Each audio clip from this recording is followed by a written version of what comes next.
Ya estamos con Quindy. ¿Qué tal? ¿Cómo estás, guapa? Yo pensaba que seguías de vacaciones, fíjate, ya me he enterado de que no. Hola, hola Marina, ¿cómo estás? Yo estoy muy bien, estoy aquí de vuelta, muy bien, ¿y tú? Muy bien, fuimos las dos a Colombia, que estábamos comentando que la verdad es que es un Sí, país espectacular, pero que no nos hemos podido quedar pues porque no nos daba ya el presupuesto para quedarnos más tiempo.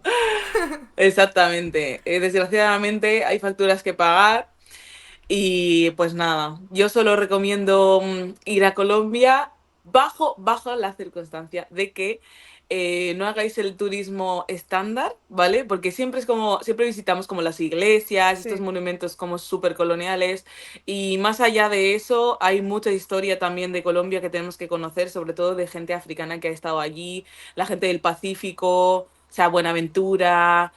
Quibdó, son regiones que hay que visitar y luego la parte del Caribe, Cartagena, que también hemos estado comentando. Así que os recomiendo que vayáis, sobre todo a Palenque. Te preguntan por aquí si tú has visto capibaras, el roedor este grande que es guapísimo. No, No, no lo he yo visto. tampoco. Yo fui casi solo para eso y no hubo manera de verlo. ¿En Es que está serio? en el Amazonas, que es otro sitio al que Ya. pues no nos dio tiempo a ir, pero bueno. Quindi tenía muchísimas ganas de que vinieras porque justo esta semana, fíjate que hemos estado hablando muchísimo de inmigración y muchísimo también del discursos racistas, mejor dicho, que hemos estado escuchando desde diferentes partidos políticos a lo largo de esta semana después de ese viaje a Mauritania de Pedro Sánchez. ¿Qué piensas tú de todo esto? ¿Cómo has visto el discurso también de los diferentes partidos? Porque aquí hemos comentado que el Partido Popular ha hecho un discurso terrorífico y de extrema derecha, pero el Partido Socialista es verdad que tampoco ha hecho el mejor discurso en cuanto a este tema. Sí, yo creo que si hay algo en lo que nos tendremos que parar a pensar es en el hecho de que por mucho que haya como muchas diferencias como en el abanico político español, en el panorama español, siempre hay un punto donde la mayor parte de los partidos convergen, que es la migración, ¿no? Es la criminalización del movimiento de las personas alrededor del mundo, sobre todo las del sur global. Y esto viene, lógicamente, de una mentalidad colonial, ¿no? De una mentalidad de pensar de que las personas del sur global no tienen alma o no tienen apego a sus tierras y la única razón por la que quieren migrar es para quedarse en otras regiones fuera de los lugares donde Claro. han estado toda su vida y sobre todo para trabajar, porque no pueden venir para otra cosa, ¿no? No pueden migrar para otra cosa. Es un pensamiento lógicamente colonial y eso en lo que se materializa es en estas leyes que son criminalizatorias de la migración, pero también son necropolíticas porque son políticas de muerte, que obligan a la gente a migrar y a literalmente jugarse la vida por querer ir a otro sitio a buscar, en muchos casos, una vida mejor o simplemente a refugiarse, porque también tenemos que recordar que hay muchas personas refugiadas, no solo económicas, ¿no? Hay refugiadas económicas, también hay refugiadas de guerras, como en Chad y en Sudán, como pasó con la masacre de Claro. Melilla, la mayor parte eran personas refugiadas de la guerra de Sudán, y también refugiadas climáticas, porque por mucho que sepamos que el continente africano no produce más que un 3% o menos de las emisiones de CO2 a la atmósfera, es el continente que más también efectos y consecuencias está sufriendo a niveles de crisis climática. Entonces, eh, todo esto se obvia y de repente pues se crea un discurso que criminaliza no solo esos movimientos, sino también obvia todas las realidades y el origen de esas realidades que en realidad es precisamente por el colonialismo y por el capitalismo, ¿no? Por Sí. ese explotar, esa explotación de las tierras en este contexto en el continente africano, en Mauritania, en Senegal, en el Sahel Mm, y en muchos otros países del sí. continente africano. De hecho, Entonces a claro. mí me parece que son discursos, perdón, Sí, no, no, que dale, son dale. discursos lógicamente eh, súper poco éticos. Yo creo que no responden a las realidades históricas de lo que son la humanidad, para empezar, ¿no? O sea, el principio de la humanidad, yo siempre lo digo, el principio de la humanidad está en Etiopía, ¿no? Se han encontrado los primeros restos del Homo sapiens en Etiopía y estamos aquí ahora, ¿no? En este caso en el Estado español y queremos criminalizar la migración. Hombre, en algún momento nuestros antepasados que vienen del continente africano se habrán tenido que mover, ¿no? La migración es al ser humano el agua al cuerpo. Entonces, en primer lugar, me parecen discursos súper poco éticos que no responden a la historia de la humanidad, y sobre todo también me parecen discursos súper racistas, porque a las únicas personas a las que se les restringe la movilidad siempre son a las personas negras, a las personas del sur global, a las personas racializadas, que de nuevo se le pone en esa tesitura, ¿no? De tener que migrar obligatoriamente por esas leyes que explotan, te obligan a migrar y luego encima te obligan a coger un camino en el que te juegas la vida, ¿no? Y por lo tanto tienes que, Claro. tienes que arriesgar tu vida. Hay mucha gente ahora muy preocupada, estamos viendo el caso de Canarias, ¿no? Que dice que pues se está viendo desbordada de acoger a mucha gente, pero creo que una de las claves está en lo que dices tú. Es que claro, si no atajamos el capitalismo y el sistema que es por el que estamos haciendo ricos algunos países en detrimento de otros, pues difícilmente podremos atajar una de las consecuencias del capitalismo, que es efectivamente que la gente se vea obligada a moverse en muchas ocasiones y a irse de sus países de origen. Exactamente. Más en concreto, por ejemplo, en el continente africano, con lo que estábamos comentando de Mauritania, bueno, Canarias, que es la ruta canaria, la gente que sale de Senegal, de Mauritania hacia las Islas Canarias, la ONG, por ejemplo, Caminando Fronteras, hizo una estimación de que aproximadamente, bueno, más de 5.000 personas solamente en los 5 primeros meses de 2024, de enero a mayo de 2024, más de 5.000 personas perdieron la vida por estas necropolíticas, ¿no? En esas travesías, en esos Sí. caminos que tan peligrosos son, ¿no? Porque de nuevo, la gente también se pregunta, no, pero ¿por qué? ¿Por qué no van en avión? Bueno, quizás porque también, aunque cumplan todos los requisitos para pedir una visa, ni siquiera se las dan, porque las visas en los países del continente africano están contadas literalmente. Claro. Entonces, ni siquiera tienes como la oportunidad de poder viajar en avión, ya no solo a trabajar, sino si quieres hacer turismo, porque te apetecerá ir y volver. Es más, a muchas personas, sobre todo estudiantes del continente africano, personas jóvenes, que hay a millones, a patadas, somos la población más grande del continente africano, solamente les apetece ir a ver y volver, Claro. ¿sabes lo que te quiero decir? Pero aquí vemos como discursos de, sobre todo, de partidos políticos de derechas, pero también algunos de Sí. izquierdas, como el PSOE, Correcto. izquierdas, muy Con entrecomillado, votantes pues de dicen, izquierdas, que no, es lo preocupante. O sea, lo preocupante sí, no es el sí, partido, es que mucha sí, gente que le vota es de izquierdas y de eso, repente se está comiendo un exactamente. discurso tremendo. Exactamente, pues no, dicen que vienen en edad militar, eso de la edad militar, que son jóvenes, que son los jóvenes los que también vienen a hacer, bueno, a Sí, hacer crímenes y que son... y luego cubrir los trabajos que los españoles no Sí, queremos, y que este luego, discurso también existe, sí, sí. sí, o sea, lo de cubrir, y es tremendo, ¿no? Porque, por ejemplo, Pedro Chávez, ¿eh? Pedro Sánchez, perdón, que Sí. me trabo. Por ejemplo, Pedro Sánchez ha ido a Senegal y uno de los puntos que tocó fue la posibilidad de crear empleos en origen, supuestamente, para llevar a la gente de Senegal al Estado español con un contrato. Pero luego, como ocurre, por ejemplo, con las temporeras y los temporeros de la fresa que vienen de Marruecos, se les contrata en origen y luego, pues una vez aquí, pues vienen a Huelva y tal y desempeñan sus trabajos y sus labores. Pero lo que nos tenemos que preguntar es, ¿cómo de preparados están esos puestos para las personas que vienen y en qué condiciones se dan esos puestos? Porque siempre son las condiciones, siempre son los puestos con condiciones más malas, Sí. con menos derechos laborales y luego también, una vez que vienen contratadas, ay, me ha salido, una vez que vienen contratadas estas personas, aquí la burocracia les hace la vida imposible. Claro. Sí, sí. Sí, es que Y esa es la luego. razón por la que muchas personas se quedan en situación administrativa irregular, por mucho que estén contratadas, porque hay que recordarle a la gente que la gente en situación administrativa irregular, la que llaman sin papeles, también trabaja, porque Claro. si no, no se puede regularizar. Que esa es Claro. la ley de extranjería de toda la vida, que es la pescadilla que se muerde la cola, ¿no? No puedes trabajar si no tienes papeles, pero para tener papeles tienes que trabajar. Entonces sí, existen empresas que contratan a personas en situación administrativa irregular, pero porque tienen o sea, les conviene y también tienen un rédito también económico de eso, ¿no?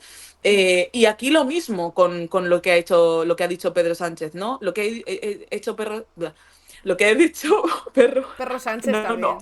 lo que ha dicho Pedro Sánchez en Mauritania y en Senegal es básicamente lo que lleva pasando toda la vida, pero con una intención de supuestamente formalizarlo. Es formalizar las necropolíticas de toda la vida, es formalizar las condiciones, las malas condiciones y las condiciones, yo no sé ni cómo llamarlas, ¿no? De las personas que vienen a trabajar en este tipo de puestos que siempre son los precarizados y la normalización también de la criminalización de esta migración, Sí, ¿no? sí, Que es sí. algo súper, súper peligroso. Mm. Es súper peligroso, súper racista y yo creo que tenemos que ya evolucionar de esto. Es que no puede ser que todavía a estas alturas estemos hablando de mafias, cuando las mafias si no tienen con qué trabajar no existen. Si tú creas vías, rutas que ponen en peligro a la gente y que ponen en vulnerabilidad a la gente, las mafias se van a aprovechar de esa vulnerabilización.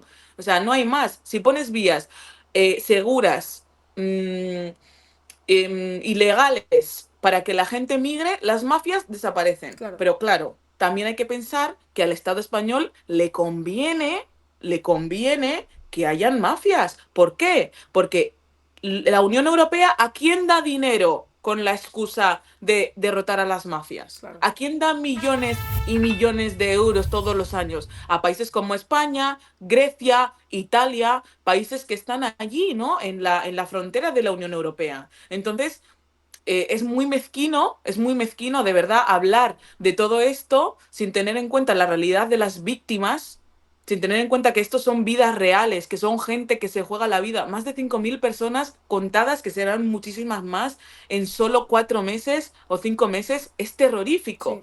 Sí. Y se llena la boca a hablar de mafias cuando es el gobierno español quien promueve las mafias, porque no pone vías seguras y legales, ¿no? Eh, La no última... sé por dónde empezar, no sé por dónde terminar. Lo Sí. que sé es que, por ejemplo, esto que dicen de el efecto llamada, Mm. que, que es un discurso que es totalmente, que está totalmente expandido, ¿no? En el panorama español, Sí. el efecto llamada ese no existe. Es que lo que sí que existe es la neocolonización. Lo que sí que existe son los sistemas y los métodos que agarran en cautividad a los países del sur global. Eso es lo que hace que la gente que vive en tierras ricas en recursos minerales, en recursos naturales, tengan que emigrar porque, claro, pueden trabajar con esas, podrían trabajar, ¿no? Con todos esos, con todos esos recursos, pero tienen que dejar atrás familias, tienen que dejar atrás mmm, todos los lugares que conocen, sus casas, sus barrios, es que sus escuelas, donde han conocido a todos sus amigos, o sea, todo para emprender un viaje a Occidente, ¿no? Donde están sus recursos Sí. y sin ni siquiera tener como el destino asegurado porque te juegas la vida y no sabes siquiera si vas a llegar, ¿no? O sea, Mm. De hecho, es que la última vez que estuviste aquí hablamos del caso del Congo, ahora que hablamos precisamente, ¿no? De explotar otros lugares y de luego pues favorecerte, ¿no? De esa pobreza. Y quería preguntarte cómo sigue el Congo, si ha habido avances, pues en cuanto a, no sé si la palabra es arreglarlo, no sé si la palabra es que se hayan puesto en pie contra estas empresas que les arrancan todos los recursos, pero para que nos cuentes también, viendo además como ejemplo de todo esto que estamos hablando, cómo está el Congo ahora mismo y si ha habido novedades en este verano. sí, sí. Voy a agradecer el espacio porque creo que es muy importante que hablemos del genocidio que está pasando en la República Democrática del Congo, que es un genocidio, recordamos, por el coltán, por el cobalto, es un genocidio por los recursos naturales. Es un genocidio promovido por Occidente a través de Ruanda, que es un país también costero con el este de, costero no, que fronterizo con el este de la República Democrática del Congo. y que se roban los recursos para también llevarlos a Occidente, y Claro. Occidente obviamente pues los explota con esos intereses, ¿no? A través de esto es que se crean del cobalto, del coltán, es que se crean todas las tecnologías que tenemos hoy en día, y ya hay más de 10 millones de personas que han sido asesinadas, 7 millones de desplazadas, se estima que más de 1 millón de mujeres han sido violadas porque se usa la violación como una táctica de guerra, ¿no? Las mujeres y las criaturas siempre también salen como las más vulnerabilizadas en este tipo de situaciones y genocidios. Y bueno, en este caso la República Democrática del Congo llevan más de 20 años en esta situación, pero sí que hay que recordarle a la gente que, por ejemplo, desde hace 2 meses, la gente está saliendo a las calles en el este de la República Democrática del Congo, ya no solo para pedir el fin, ¿no? Que se erradique, por ejemplo, a este grupo, que es un grupo mayoritario, es un grupo terrorista que se llama M23, que es Sí. un grupo financiado por potencias occidentales, que son los que, por ejemplo, van allí, asesinan a la gente para poder entrar y obtener los recursos de una manera más fácil, sino también para pedirle al propio gobierno, el gobierno de Tshisekedi, en este caso, que es el presidente de la República Democrática del Congo, que también se haga responsable, ¿no? Porque esa es otra parte. O sea, Tshisekedi se tiene que hacer responsable y también tiene que plantarle cara a muchos de los contratos que tiene, por ejemplo, con empresarios mineros de Occidente que tienen como las minas de la República Democrática del Congo. Y luego también, por otra parte, romper totalmente con la Unión Europea y con Estados Unidos, ¿no? Estas son como las 3 o 4 eh, protestas que más se escuchan ahora en la República Democrática del Congo. También hace 2 días, antes de ayer, fueron enterrados 200 cuerpos de personas asesinadas por este genocidio, 200 cuerpos, o sea, a mí se me recorre algo así cuando lo digo, me dan ganas de llorar porque 200 personas son muchas. Mm. Y en un Sí. territorio como ese, en el este de la República Democrática del Congo, más en concreto en Goma, que es donde está sucediendo la mayor parte de los sucesos del genocidio, más de la mitad de la población tiene menos de 14 años. Entonces, es como en Gaza, ¿no? En Gaza ocurre exactamente lo mismo, son todo criaturas. En la República Democrática del Congo también, Claro. ¿sabes? Entonces, nada, tenemos que tener en cuenta lo que está pasando en la República Democrática del Congo. De todas maneras, yo también voy actualizando toda la información en Afrocolectiva, por si queréis seguir la plataforma. Siempre estamos pendientes porque la liberación de la República Democrática del Congo también es la liberación y se materializa, ¿no? En la revolución de la gente palestina, porque Sí. Israel, el Estado genocida de Israel, también tiene las manos metidas en la República Democrática del Congo. Israel en 2022 fue el mayor productor de diamantes del mundo sin tener un solo diamante en suelo palestino, que es el suelo que ocupan. El suelo palestino no produce diamantes. Todos los diamantes que han podido robar para luego exportar al mundo y ser los mayores Claro. productores de diamantes del mundo, los roban de la República Democrática del Congo y de Botswana. Entonces, eso es uno de los ejemplos, ¿no? Pero también con las bombas, todos los minerales detrás de esas bombas también las sacan de la República Democrática del Congo a través del genocidio. Entonces, aquí vemos cómo también todas las revoluciones, todas las luchas por la liberación contra los genocidios también están súper aliadas y súper unidas. La liberación del Congo es la liberación de Palestina, es la liberación también del Sáhara Occidental, es la liberación del mundo, ¿no? Claro. El mundo fuera de las garras del colonialismo y sobre todo de este capitalismo colonial atroz, que es que no solo nos va a comer a nosotras las personas, pero se va a comer al mundo entero porque el mundo, el planeta no puede sostener este tipo de producción agresivo y feroz. Quindi, muchísimas gracias por pasarte por aquí. Os seguiremos, por supuesto, por Afrocolectiva. Y bueno, ya sabes que estás invitada a pasarte cuando quieras y cuando tengas un hueco. Muchas gracias por pasarte. Muchísimas gracias, Marina. Gracias, equipo. Hasta luego, nos vemos. Spanish Revolution.